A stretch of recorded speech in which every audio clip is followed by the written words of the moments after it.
It's an American icon that's getting a facelift. Chopper 10 above the Cape Hatteras Lighthouse recently. That's right. The National Park Service says it is going to need more work than they first thought. Regina Mobley is here with this progress report. Not really great news, Regina. Well, Tom and Aisha, today we learned engineers found significant damage last summer when they examined the interior of the iconic lighthouse.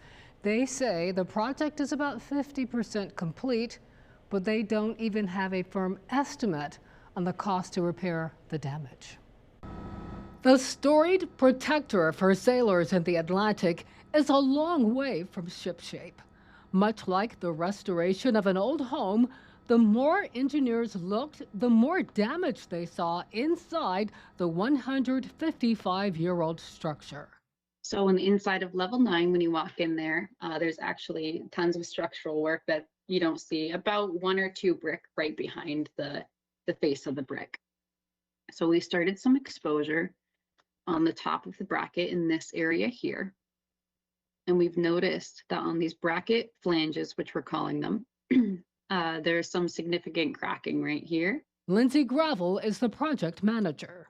So this has a large crack in this exterior component, and this is where the observatory deck plate sits on top of. So this is where visitors will be walking out onto.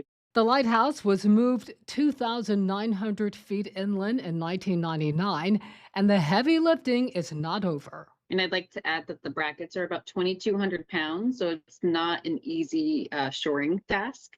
And then on top of that, sitting the deck plates were about 1,000 pounds each. So 16 of those brackets and 16 of those deck plates. It's a lot of weight up there. Now, the latest restoration project of more than $19 million was funded before the Department of Government Efficiency was formed. Is the lighthouse Doge-proof? Well, officials from the National Park Service said they were not authorized to answer that question. They did say if you decide to visit the lighthouse this summer, you will see a work in progress. Regina Mobley, 10 on your side.